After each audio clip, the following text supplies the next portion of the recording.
खुदा की कसम मैं बोलता हूँ कि जब आप बाहर निकलोगे, धक्के खाओगे, लोगों की गालियाँ सुनोगे, लोगों की अकड़ देखोगे, लोगों के एटीट्यूड आप झेलोगे, फिर समझ में आएगा कि दुनिया जो है जब आदमी जवां हो जाता है तो उसके साथ कैसा बर्ताव करती है, उसके साथ कैसा अपने बिहेवियर रखती है, कैसा अखलाक रखती है। तो फिर आपको उस वक्त बचपना याद आता है कि जब आप जो मेरा वीडियोस देखते हैं जो अभी अंडर 15 है, जब वो +20 होंगे, +25 होंगे, जब घर से बाहर निकलेंगे, ज़माना देखेंगे, तो फिर उनको समझ में आएगा कि ये दुनिया क्या चीज़ है। और बेशक पैसा कम था लेकिन बचपन में दम था। Hello guys, welcome back to my YouTube channel. एक बार फिर से आप सभी का स्वागत है हमारा यूट्यूब चैनल पर। अच्छा, ये वीडियो देखो आप, मैं यहाँ से डेली गुजरता हूँ अपने जॉब के लिए, अपने काम के लिए, और डेली इन बच्चों को मैं देखता हूँ पार्क में खेलते हुए, और डेली मैं अपनी फीलिंग आपके साथ शेयर कर रहा हूँ।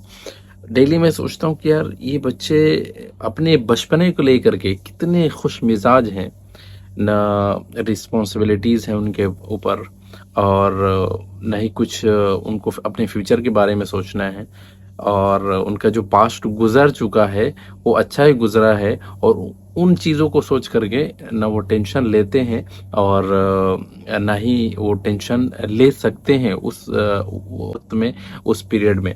तो मैं सोचता हूँ ये जो ज़िंदगी है यार, बचपन वाली ज़िंदगी बहुत ही बेहतरीन ज़िंदगी है। यानी इस मोमेंट से तो हम गुजर चुके हैं, और उन सारी चीज़ों देख करके मुझे दर हकीकत एक्चुअल में महसूस हुआ कि यार जो बचपन की ज़िंदगी होती है ना, बड़ा बेहतरीन ज़िंदगी होती है। यानी कि वो जो मोमेंट होता है ना आपके लाइफ में दोबारा नहीं आता है। वो ज़िंदगी का आपके एक ऐसा हिस्सा होता है, ऐसा गोल्डन मोमेंट होता है जो कभी भी वापस नहीं लौटता है।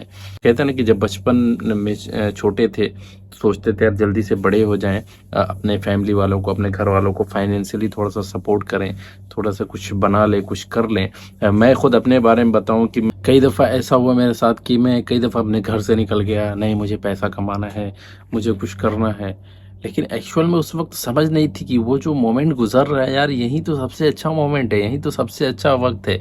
ये चांस तो दोबारा मिलने वाला नहीं है, इसको जितना एंजॉय कर सकते हो एंजॉय करो। तो यार वो जब वक्त निकल गया, जब जवान हो गए और वक्त आ गया कि नहीं अब तो निकलना ही है, यानी अगर नहीं निकलेंगे तो घर वाले धक्का मार के निकालेंगे। तो जब बाहर निकल गए तो फिर सोचते यार कि घर चले जाएं, फिर वो ज़िंदगी बचपन वाली मिल जाए, फिर उस मोमेंट को हम गुजारें। तो अब वो सारी चीज़ें कहाँ मिलने वाला है, और उन्हें मिल सकता है एक बार बचपन का ऐसा मोमेंट और ऐसी जो ज़िंदगी होती है बचपन वाली ज़िंदगी, वो बचपन में नहीं मिलती, बाद में कभी भी नहीं मिल सकती वो ज़िंदगी। मैं आपको वीडियो दिखाया, उस वीडियो में आप देखें कि बच्चे कितने खुश हैं। मैं भी वहाँ से गुजर रहा था अभी, चूँकि आज ऑफ डे था, तो मैं सोचा कि चलो यार कहीं बाहर निकलते हैं, थोड़ा घूमते हैं। तो वहाँ पर मैं घूमते घूमते पहुँच गया, और घूमते घूमते जब मैं वहाँ पर पहुँचा तो देखा कि बच्चे यहाँ के बच्चे थोड़े से शरारती भी होते हैं। सिटी के बच्चे आप जानते हैं कितने शरारत भरी होती है उनके अंदर, और बहुत चालाक भी होते हैं, बहुत ही ज़्यादा क्लेवर माइंड होते हैं। तो मैं जो है उनकी चालाकियाँ देखा, उनकी शरारतें देखी, एक दूसरे में आपस में झगड़े, वो सारी चीज़ें देखा मैं। तो मैं सोचा यार कि ये जो मोमेंट होता है ज़िंदगी में दोबारा नहीं मिलते, बचपने वाली। तो ये सारी चीज़ें अभी तो फ़िलहाल जब हम बड़े हो गए, ज़िम्मेदारियाँ आ गई और रिस्पॉन्सिबिलिटीज़ से चारों तरफ से घिर गए, तो वो सारी चीज़ें नहीं मिलती है। चारों तरफ से एक जो है हर चीज़ पे फोकस करना होता है, इधर भी देखो, उधर भी देखो, आगे भी देखो, पीछे भी देखो।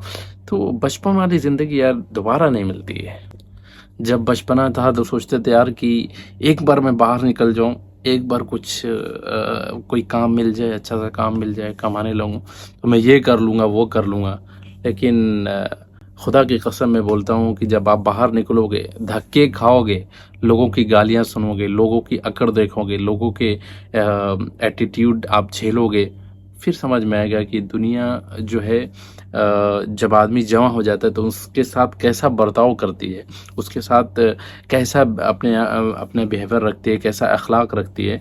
तो फिर आपको उस वक्त बचपना याद आता है कि यार हम जब छोटे थे तो अच्छे थे, बचपना ही हमारा अच्छा था। उस वक्त अगर कोई बोलता भी था, कोई डांटता भी था, तो ना दिल पे लगता था, ना दिमाग पे असर करता था। हम हंसते थे, मुस्कुराते थे, या कई दफ़ा हम उसको गाली भी दे करके आगे निकल जाते थे। अभी तो मोमेंट ऐसा है कि अगर कोई मजाक में भी कोई बुरी बात बोल देता है तो दिल पे लग जाता है, फिर आदमी सोचने पर मजबूर हो जाता है, यार ये क्यों ऐसा बोल रहा है, आखिर क्या रीज़न है, इसने मेरे बारे में क्यों ऐसा बोला। तो तमाम तरह का जो थॉट्स है दिमाग में चारों तरफ से आने लगते हैं कि यार कुछ तो बात है, इसने कुछ बगैर सोचे समझे तो ऐसा नहीं बोला होगा, कुछ ना कुछ फॉल्ट मेरे अंदर देखा है इसीलिए इसने ऐसा बोला है। तो ये जो जवानी होती है ना, बहुत क्या मैं बताऊं आपको, जब आप जो मेरा वीडियोस देखते हैं जो अभी अंडर 15 है, जब वो +20 होंगे, +25 होंगे, जब घर से बाहर निकलेंगे, ज़माना देखेंगे, तो फिर उनको समझ में आएगा कि ये दुनिया क्या चीज़ है और जवानी क्या चीज़ है और बचपना क्या होता है। जो हम उम्र हैं, जो मेरी उम्र के लोग हैं, अभी घर से बाहर नहीं निकले हैं, देश विदेश नहीं घूमे हैं, दर दर की ठोकरें नहीं खाए हैं, जो बिजनेसमैन है तो उनकी बात तो छोड़ दो भाई, वो तो एक किंग वाली ज़िंदगी जीते हैं, बादशाह वाली ज़िंदगी जीते हैं। लेकिन जो मिडिल क्लास फैमिली से बिलोंग करते हैं, मैं उनके लिए एक चीज़ कहूँगा कि जब आप, मेरे हम उम्र वाले लोगों से मैं बात करना चाहता हूँ कि जब आप घर से बाहर निकलेंगे, किसी का एम्प्लॉय बनेंगे, किसी का नौकर बनेंगे, मैं तो आखिर गुलाम कहता हूँ, मुझसे कोई भी पूछता है तो मैं बोलता हूँ भाई मैं उनकी गुलामी करता हूँ। तो जब आप किसी के गुलाम बनेंगे उस वक्त आपको समझ में आएगा कि असल जिंदगी क्या है। जिंदगी आपको घर में रहकर नहीं समझ में आएगी। आप जब तक अपने घर में रहेंगे आप अपने घर के राजा हैं, आप अपने घर के बादशाह हैं। लेकिन जहां आपने अपना घर छोड़ा, किसी का आप एम्प्लॉय हो गए, किसी का आप गुलाम बन गए, किसी का आप नौकर बन गए, असल जिंदगी आपको वहां से समझ में आने लगेगी और आपकी असल जिंदगी वहां से शुरू हो जाती है। फिर उस वक्त जो आपके हम उम्र हैं, आप उनको अपने से अलग करने लगेंगे। आप इन बच्चों को भी अलग कर देंगे, बोलेगे भैया ये दूसरे कैटेगरी के लोग हैं, और जो खेलते खाते पीते घूम रहे हैं घर में और आवारागिरी कर रहे हैं, दोस्तों के साथ हंसी मजाक कर रहे हैं, होटलों पर आना जाना लगा रहता है उनका, घर पे नहीं फुल इंजॉय चल रहा है घर पे, तो वो लोग, उन लोगों को आप अपने से अलग करना शुरू कर देंगे। जब किसी के आप गुलाम बन जाएंगे, जब किसी के आप डांट डपट सुनेंगे, किसी कंपनी में एम्प्लॉय हो जाएंगे, तो असल जिंदगी आपकी वहां से शुरू होती है और असल जिंदगी का इम्तिहान भी वहां से शुरू होता है। यहाँ पर आपके एम्प्लॉयर से आपका रिश्ता सिर्फ काम के मामले तक है। अगर आप उसके लिए अच्छा काम कर रहे हैं, अच्छा काम करके दे रहे हैं, उसके सारे जितना भी उसने वर्क रिस्पॉन्सिबिलिटीज आपके ऊपर थोपी हुई है, उन सारे काम को हम अच्छे से अंजाम दे रहे हैं, तो वो आपके लिए बहुत ही अच्छा एम्प्लॉयर होगा और आप उसके लिए बहुत ही अच्छा एम्प्लॉय होंगे। अगर आप उसके कामों के अंदर कुछ गलत करते हैं, कामों को सही से अंजाम नहीं देते हैं या काम प्रॉपर नहीं करते हैं, तो मैं कसम खुदा की बता रहा हूँ कि ये दुनिया का मामला ऐसा है कि आपको एक वक्त खाना भी नसीब नहीं होगा। आप बीमार होंगे तो वो आपको एक दफ़ा पूछेगा नहीं कि भाई तू मर रहा है या जिंदा है। तो ऐसे मामलात हैं बाहर के, असल दुनिया यही है मेरे भाई। तो जब बाहर निकलोगे तो समझ में आएगा कि यार बचपना और खेल कूद वाली ज़िंदगी क्या होती है। और जब आप जवानी की दहलीज पर कदम रखते हैं, किसी का गुलाम नौकर बनते हैं, बाहर निकलते हैं, दुनिया देखते हैं, तो एक अलग दुनिया होती है और एक बचपने वाली दुनिया अलग दुनिया होती है। सो ये वीडियो मैं यहाँ पर ख़त्म करता हूँ एक शेर के साथ कि उड़ने दो परिंदों को अभी शौक हवा में, उड़ने दो परिंदों को अभी शौक हवा में, फिर लौट के बचपन के ज़माने नहीं आते।